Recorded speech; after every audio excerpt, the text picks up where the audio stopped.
Pero wag niyong pigilan, wag niyong impluwensyahan ang mamamayang Pilipino na nakita na ang nangyaring pagbabago noong panahon ni Tatay Digong, naging maganda.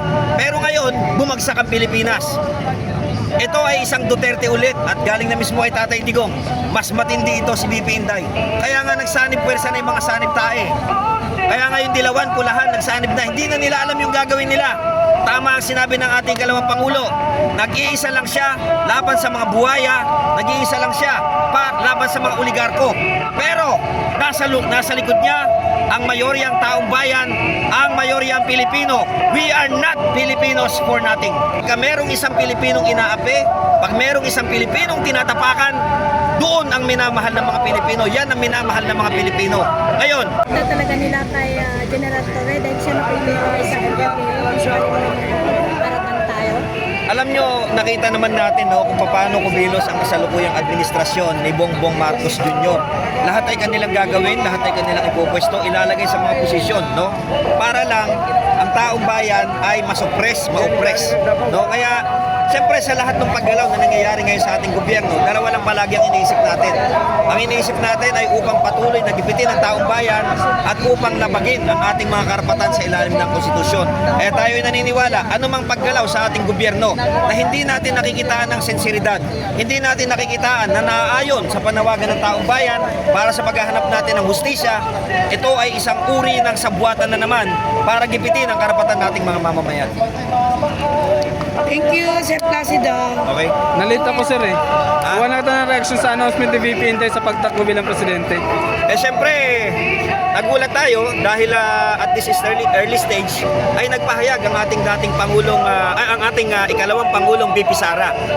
Alam mo, timing na timing, yung pahayag ng ikalawang Pangulo kasi nawawalan na ng nawawalan na ng buhay ang sambayan ng Pilipino. Siguro masasabi natin, nandun na tayo sa pinaka-lowest, pinakamababang low moral ng sambayan ng Pilipino. Pero dahil sa pag-aanunsyo ng ikalawang Pangulo ng kanyang pagtakbo sa 2028 election, nakita naman ninyo, even sa social media, malamang yan, pati ang ating ekonomiya tataas yan. Kasi yung mga investor natin na nag-aabang dahil alam nila potensyal ang Pilipinas talaga sa pag-asenso, ngayon nag-iisip na sila na dahil nagdeklara ang ating ikalawang Pangulo, maaaring mag-i-invest sila dahil ang susunod na magiging Pangulo ang ating ikalawang Pangulo, VP Inday Sara. Ito ay positibo. Ito ay positibo. Bagamat kumakalat ang mga paninira, bagamat kumakalat ang mga fake news, pero nakita naman ninyo sa social media, ito ay isang positibong pahayag na galing sa ating Vice Presidente ang kanyang pagtakbo. Nabuhayang muli ang mga kababayan natin ng pag-asa. Nabuhayang muli ang mga kababayan natin na maging proud bilang isang Pilipino. Tingin mo sir, sinong kanya magiging Vice President? Sa ngayon hindi natin masasabi kung sino, dahil wala naman talaga nakakaalam. Ang nakakaalam lang siguro niyan yung ni-recruit niyang sinasabi niya. Pero sino man ang kanyang magiging Vice Presidente, palagay ko mahabang proseso ng usapan ng kanilang pinagdaanan dahil malinaw na sinabi ng ating Vice Presidente na para siya ay makapag-focus sa pagiging Pangulo, ang kanyang magiging Vice Presidente naman ay ang siyang maniningil sa mga magnanakaw sa ating bayan, maniningil sa mga nang-abuso sa taong bayan. Kaya kung sino man yan ngayon pa lang, congratulations, isigaw natin, susuportahan pa natin ang idideklara ikalawang Pangulo. Susuportahan! Mabuhay po kayo kung sino man kayo. Paano si Amy Marcos? Ayaw nating magsalita sa ngayon, dahil yan ay usaping politikal. Pero sabi ko nga, para sa akin, kung ano man ang magiging desisyon ng sinusuportahan natin, kung ano man ang kanyang naiisip na makakatulong sa kanya, ipagpasalamat natin at ibigay natin sa kanya yon. Dahil itataya niya ang kanyang buhay at hindi naman siguro siya gagawa ng mga bagay na makakasama sa ating bansa. Kaya kung sino man yan, igalang natin, irespeto natin, magkaisa tayo dahil alam ko din, si VP Inday ay hindi pipili ng kanya ikalawang Pangulo na magiging sakit na naman ng ulo at mabubudol na naman siya. Alam niyo kung bakit? Humingi na nga siya ng kapatawaran Dahil ang sinuportahan niyang Pangulo natin lumisya doon sa kampanya ng unity and continuity ng dating Pangulong Rodrigo Roa Duterte. Kaya kung sino man po kayo para sa akin personal, at nananawagan tayo sa taong bayan, suportahan natin. Dahil kung mahal natin ang mga Duterte, kung mahal natin si BP Inday, sino man ang kanyang piliin, may usapan na dyan, close deal na yan, suportahan na lang po natin. Thank you, Sir Placido. Ano po masasabi mo doon sa sinabi ni Jam Magnor na hindi niya susuportahan si BP Sara pagkong presidente dahil di umano ay mas matalino si Jam Magnor? Ano mong masasabihing matalino ka kung may barangay tanod man lang yata hindi siya nagkaroon ng posisyon? Wala naman siyang experience sa pamamahala sa taong bayan. Wala naman siguro sa experience sa pamamahala sa ating gobyerno.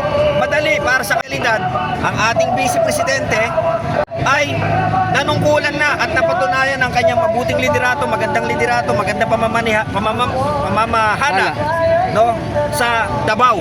At dito rin bilang presidente, siya ang gustong maluklok bilang presidente sa 2028. Kaya sino man no, ang magpapahayag ng laban sa ating vice presidente, palagay ko, tignan nyo muna ang mukha ninyo sa salamin, tignan nyo muna ang resume ninyo, tignan nyo muna ang credits ninyo, ang kredito ninyo, o ang curriculum vitae ninyo, kung kayo ba ay kaya nyong tapatan ng ating vice presidente. Baka doon pa nga lang, no, hindi na kayo manalo. Baka sa itsura pa nga lang, hindi na kayo manalo.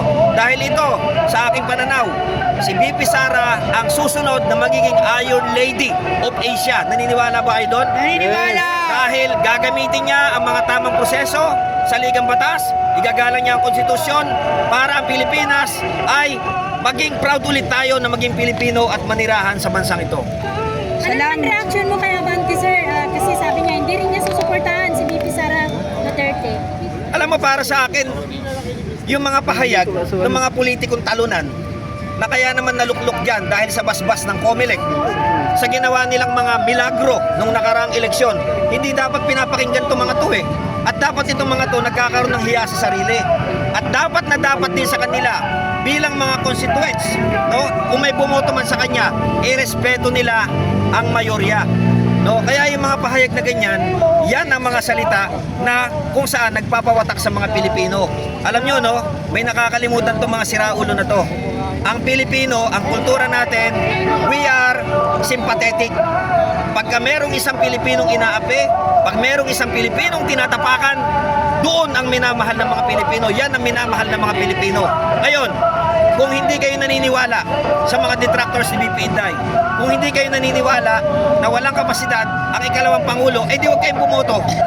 Pero huwag niyong pigilan, huwag niyong impluwensyahan ang mamamayang Pilipino na nakita na ang nangyaring pagbabago noong panahon ni Tatay Digong, naging maganda. Pero ngayon, bumagsak ang Pilipinas. Ito ay isang Duterte ulit at galing na mismo kay Tatay Digong. Mas matindi ito si BP Inday. Kaya nga nagsanib puwersa na yung mga sanib tae. Kaya nga yung dilawan, pulahan, nagsanib na. Hindi na nila alam yung gagawin nila. Tama ang sinabi ng ating kalawang Pangulo. Nag-iisa lang siya laban sa mga buhaya. Nag-iisa lang siya laban sa mga oligarko.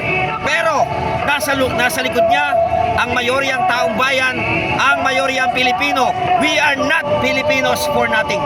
Yun. Thank you, Sir Placido. Salamat.